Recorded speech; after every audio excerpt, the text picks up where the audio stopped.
महादेव को क्यों तोड़ना पड़ा अपना शक्तिशाली त्रिशूल?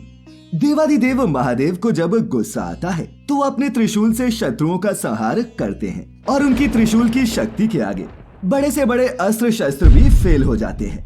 लेकिन एक बार ऐसा हुआ कि महादेव को अपना ही त्रिशूल तोड़ना पड़ा। आपने भी सुना होगा कि महादेव ने इस ब्रह्मांड की उत्पत्ति के साथ सत्य, रज और तम तीनों तरह के गुणों को धारण किया था और वही त्रिशूल कहलाया। लेकिन त्रिशूल तोड़ने की कहानी काफी कम ही सुनने को मिलती है। आज की हमारी इस वीडियो में हम यही जानने की कोशिश करेंगे कि ऐसा कब, क्यों और कैसे हुआ। मित्रों, हिंदुस्तान वैसे तो मंदिरों का गढ़ है, लेकिन दो मंदिर ऐसे हैं जहां आपको भगवान शिव के त्रिशूल से जुड़ी पौराणिक कथाएं सुनने को मिलती हैं। इन मंदिरों की खास बात ये है कि यहाँ खंडित त्रिशूल की आज भी पूजा की जाती है। वैसे तो जिन भी मंदिरों में त्रिशूल लगा होता है वहाँ उनका थोड़ा हिस्सा जमीन के अंदर और बाकी हिस्सा जमीन के ऊपर होता है, लेकिन इन दोनों मंदिरों में त्रिशूल ऐसे रखे हैं कि उनका आखिरी छोर ढूंढना काफी मुश्किल है। कहा जाता है कि ये दोनों ही त्रिशूल भगवान शिव ने खुद चलाए थे, इसीलिए इनका अंदाजा कोई इंसान नहीं लगा सकता। तो मित्रों, ऐसा पहला मंदिर झारखंड में और दूसरा जम्मू कश्मीर में है जहाँ भगवान शिव के त्रिशूल होने के प्रमाण मिलते हैं। जम्मू से करीब 120 किलोमीटर दूर पत्नी टॉप में सुधा महादेव मंदिर है, जिसके बारे में कहा जाता है कि ये करीब 2800 साल पुराना है। इस मंदिर में विशाल त्रिशूल के 3 टुकड़े आज भी जमीन में गड़े हुए हैं और ऐसी मान्यता है कि भगवान शिव का टूटा हुआ त्रिशूल यहीं पड़ा है। एक पौराणिक कथा के अनुसार एक बार पार्वती जी मंदिर में शिव जी की पूजा करने पहुंची और जब माता पार्वती पूजा कर रही थी तभी उनके पीछे पीछे सुदांत नाम का राक्षस भी वहां पहुंच गया, जो खुद भी भगवान शिव का अनन्य भक्त था। माता पार्वती ने जैसे ही पूजा के बाद आंखें खोली तो उन्होंने देखा कि राक्षस उनके पीछे खड़ा है और वो डर के मारे चिल्ला पड़ी।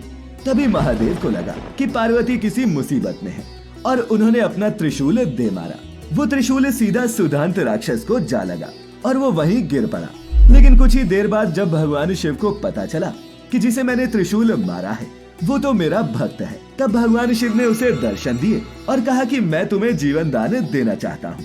लेकिन राक्षस ने कहा कि हे प्रभु, मैं आपके हाथों मृत्यु पाकर प्रसन्न हूँ और इस तरह मैं मोक्ष प्राप्त करना चाहता हूँ।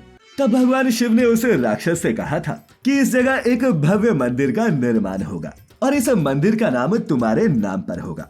और मित्रों, तभी से इस मंदिर को सुधा महादेव कहा जाने लगा। इसके अलावा महादेव के त्रिशूल को लेकर एक दूसरी कथा भी है, जो झारखंड के रांची से करीब 150 किलोमीटर दूर गुमला से है। गुमला के जंगलों में बसा टांगीनाथ धाम भगवान परशुराम और शनिदेव को लेकर काफी प्रसिद्ध है। कुछ लोग कहते हैं कि जब प्रभु राम ने धनुष तोड़कर माता सीता से विवाह किया था तब परशुराम गुस्से में आकर जनकपुर पहुंच गए थे कि उनके इष्ट देव का धनुष किसने तोड़ा है। वो अपने बल और पौरुष का बखान करने लगे, लेकिन जब प्रभु श्री राम ने उन्हें भव्य दर्शन दिए तो परशुराम को काफी अफसोस हुआ और फिर उन्होंने कभी भी शस्त्र न उठाने की प्रतिज्ञा ले ली। जनकपुर से लौटने के बाद परशुराम ने महादेव का दिया हुआ फरसा यही रख दिया था, जिसकी पूजा आज भी की जाती है। जबकि कुछ लोग कहते हैं कि एक बार शनिदेव ने महादेव को गुस्सा दिलाया तो महादेव ने उन्हें त्रिशूल से मारा, जिससे बचते हुए जब शनिदेव भागे तो त्रिशूल टांगीनाथ की पहाड़ियों पर आ गिरा। त्रिशूल के ऊपरी हिस्से की ही लोग आज पूजा करते हैं, लेकिन मित्रों, ये किसी को नहीं पता कि इस त्रिशूल का कितना हिस्सा जमीन के नीचे धंसा हुआ है। साथ ही आपको ये जानकर भी हैरानी होगी कि भगवान शिव भी कभी धनुष और सुदर्शन चक्र अपने पास रखा करते थे, लेकिन उनका उन्होंने खुद ही त्याग कर दिया। मान्यता है कि भगवान शिव ने 2 ऐसे धनुष बनाए थे जिनकी टंकार से पूरा ब्रह्मांड हिल जाता था। भगवान शिव ने अपने इस धनुष को पिनाक नाम दिया था, जिसका नाम आपने रामायण में सुना होगा। इस धनुष के सिर्फ एक तीर से त्रिपुरासुर नामक राक्षस की 3 नगरियों को ध्वस्त कर दिया गया था, जिसके बाद ये धनुष देवरात नाम के एक राजा को भगवान ने खुद सौंपा था। देवरात की ही पीढ़ी में आगे राजा जनक हुए, जिन्होंने स्वयंवर में ये धनुष रखा, जिसे तोड़कर भगवान राम ने माता सीता से विवाह किया था। इसके अलावा दूसरा धनुष जो मथुरा के राजगुरु को भगवान शिव से मिला था, उसे कंस ने हथिया लिया था और उसी धनुष को तोड़कर भगवान कृष्ण ने कंस का वध किया था। धनुष के अलावा महादेव के पास भगवान विष्णु की तरह एक चक्र भी था। इस चक्र का नाम भवरेंदु था। जिसे भगवान शिव ने स्वयं बनाया था। कहा जाता है कि ये वही सुदर्शन चक्र है जो आज भगवान विष्णु के पास है। भगवान शिव ने ये चक्र बनाने के बाद विष्णु जी को दिया था।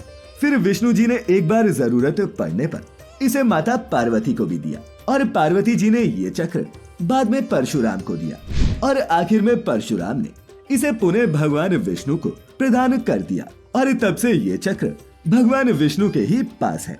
तो मित्रों, आज की इस वीडियो में इतना ही। उम्मीद करते हैं कि आपको यह दी गई जानकारी पसंद आई होगी। अगर अच्छी लगी हो तो इसे ज्यादा से ज्यादा लाइक और शेयर करें और ऐसी सभी धार्मिक और आध्यात्मिक जानकारियों के लिए जुड़े रहें द डिवाइन टेल्स परिवार के साथ। तो अब हमें इजाजत दें।